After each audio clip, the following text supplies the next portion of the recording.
Hello, shalom, it's your boy Renaissance here, bringing you guys my Gancelot deck profile. Now we officially have everything revealed, so I can finally go over everything, because Royals was missing a triple rare this whole time until the other day. So now I can actually talk about it, so yeah, here goes. First, we're running 4 Solitary Knight Gancelot. On Vanguard, all your Blaster Blades on Vanguard or Rearguard gain plus 10,000 power. And also on Vanguard, if your opponent's Vanguard is a grade 3 or greater, then all your Blaster Blade Rearguards become Vanguards. So this does a lot of things. So one, it makes your Blaster Blades base 20 for free, pretty much. Second, your Blaster Blade becoming a Vanguard means you gain the drive check off it, you gain the extra crit ability off Blaster Blade, and you're able to ride on it. Now, Gancelot brings in a lot of weird, complex rulings that I wasn't expecting this early on for Standard. So, if you want to ride, you can only ride once. You can ride on the Blaster Blade, and if you're not going to alpha it early or something like that, then it goes under Gancelot's soul. Okay, so that's one big thing. For striding case, you can't stride on it. I don't know. So yeah, so to actually talk about the card, giving your Blaster Blade plus 10 is really huge, because that's part of what made Monarch really good, and just slapping that on Gancelot, who needs Blaster Blade to function as a card, is really good. Having Blaster Blade being able to hit things himself without a booster or a force marker is nice. Now, gaining an extra drive check, so you pretty much have free triple drive, potentially quadruple drive, if you have 2 Blaster Blades on the field, and then gaining extra crits on Blaster Blades. So you pretty much don't ever need Force 2, because your Blaster Blades are always going to have extra crits, and then with how my build is, you don't really need Force 2 at all. So yeah, it's a really good card. It pushes early aggression, and it is really good at going second, because your opponent's Vanguard has to be grade 3 or greater, so you get this really OP as fuck skill on Blaster Blade to be able to get high pressure in. So you actually want to go second with this deck. Next up, we got 4 Alpha early. On Ride, you counterblast 1, call a Blaster Blade from the soul, and that Blaster Blade gains plus 10, and you draw a card. Really good in this build. Most other cases, King of Knights Alfred would be better, but in this build, Alfred early is better, because you're gonna have Blaster Blade in the soul a lot, and you can ride on top of the Blaster Blade, right? So you can ride Alfred early on top of your Rearguard Blaster Blade, and then counterblast off Alfred early to call Blaster Blade from under Alfred, because you still get the on-ride effect, right? So you can call out the Blaster Blade from the soul and then give him plus 10 and draw a card, so you pretty much get free advantage out of it. And you still get to keep Gancelot as your main Vanguard, so then your Blaster Blade is still the Vanguard. You could make an argument to run Monarch Alfred if you're wanting to run Exculpate in here. I personally do not run Exculpate. I wanted to keep it nice and simple, just to show off how the deck can function. So yeah, next we're running 4 Blaster Blade. It's obvious why. If you have 4 Rearguards while he's on Vanguard, gain a crit, or on Rearguard if you have Gancelot as your Vanguard. And on play, counterblast, Soul Blast, retire, front row Rearguard.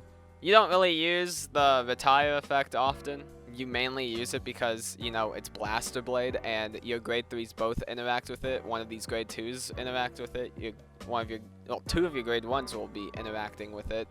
So you need Blaster Blade in order for this deck to function properly, and to get extra drive checks off your Gancelot, extra counter charging off the 1 counter charger this clan got, the soul charging off that same card. You got several cards that can call it or give it power-ups. It's literally what the whole clan is based around, and you need 4 of it. Next, we are running 3 Knight of Truth Gordon. While on Rearguard, all your Blaster Blades on Vanguard or Rearguard gain plus 5,000 during your turn. And if Blaster Blade's in the same column as Gordon, then he gains boost. This allows you to really just make Blaster Blade really big. It's a better Wingle in a lot of cases, because Gordon can hit numbers himself, right? And he lets Blaster Blade hit higher. With Wingle, Blaster Blade would hit 23. With Gordon, it's 25. It's not a huge difference, but it lets you hit the grade 4s in the game. And it allows you to get away with running a fewer grade 1 count, which is really good in a lot of cases. Last of our grade 2s, we are running 4 Bedivere. On play, call a K from hand, draw a card, and whenever it's boosted by K, gain +3, so he's a 13. So yeah, you pretty much use this with the combination of K to be able to gain free advantage and a really nice column, because K on boost gives +3 to Bedivere, so it's a 24K column, which hits everything in the game right now at a really good number. So yeah, you run 4 of this over 4 Gordon because you want the numbers off Bedivere and K. You don't want to completely be relying on Blaster Blade, even though that's what most of this deck is. You want to be able to somehow hit a decent number with something other than Blaster Blade. So yeah, 4 Bedivere, really good. Starting at our grade 1s, we are running 4K. It's obvious we're running Bedivere, so on play from K, you counterblast 1 and call a Bedivere from your deck. Note that Bedivere, to use his skill, you need to call him from hand. So you can't go Bedivere K, Bedivere K. You can only go Bedivere K, Bedivere. But yeah, it gives you a free card from the deck. Sure, it's a counterblast, but in this build, you're not counterblasting as much as like the Alfred or Exculpate build. And it's just the other piece of Bedivere that you need to gain the power boost. So yeah. Next up, we are running Knight of the Harp Tristan. On rearguard, on play, if your Vanguard is grade 3 or greater, counterblast 1, call a Blaster Blade, well, not call, add a Blaster Blade from your deck to your hand, and then shuffle your deck. So this allows you to get just a free Blaster Blade from your deck for only a counterblast, and you can do it whenever you need it, which is at grade 3. So yeah, it's just a fetcher for Blaster Blades, then you can do your Alfred early, Ganslot, Gordon combos, and all that jazz. There is an argument to run Conjurer of Mithril instead of Tristan, but Conjurer of Mithril costs a soul. And, I mean, in this build, you're not really using souls, so you could totally, like, replace Gordon with Conjurer of Mithril. That's just a little too much counterblast in my eyes, that I would rather just use very simply. And Conjurer of Mithril is a base 9K and doesn't hit numbers, so it's really awkward hitting it sometimes. So yeah, I like 4 Tristan. Tristan's disgustingly good in any Royal Paladin deck because all Royal Paladin decks rely on Blaster Blade. The cool part about it is you can just grab Blaster Blade while you're on Alfred early and then wait till the next turn after and then Ganslot, and then you can call Blaster Blade and then do Blaster Blade skill, pop something, whatever. He's a Vanguard, gains a crit, gains +10 off Ganslot, maybe +10 or an extra crit from Force 1 or 2. So yeah, Tristan just opens up a lot on your consistency of the deck. Last for the grade 1s, we are running 4 of the new Perfect Guards. On ride, draw a card, ditch a card, boom. Really sick. Sick nasty. We're mainly doing this, then we can run 12 crits. We don't need draw power, right? We got Tristan K Bedivere and Alfred early and extra drive checks that all give us more card advantage.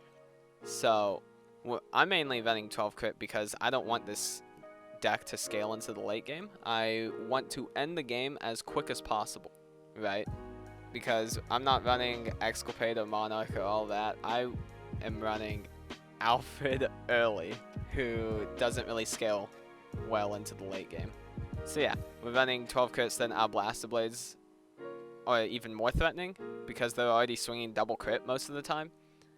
And if we're running Force 2, then he could be swinging triple crit already. Who knows? There's a lot you can do with this deck. There's a lot of options, and I'm exploring all of them with 12 crit. So yeah, here's an overview of the deck.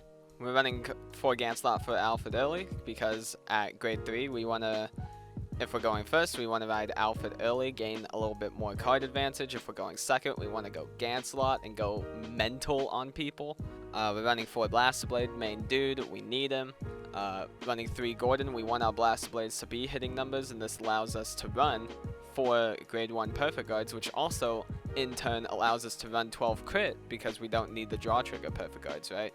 4 Bedivere, 4K, still a really good card combo. It's going to take a lot to remove these 2 from the deck because they just do so much. They deck thin and they hit numbers, and you get card advantage out of it. Bada bing, bada boom.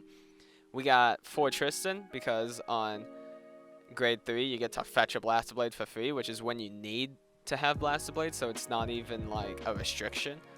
Yeah, and we're running 2 of the new countercharger because we want to make sure we have resources for everything. So yeah, thank you all for watching. My dogs are barking, hope that doesn't bother you guys, and I will see you all in the next video. See ya.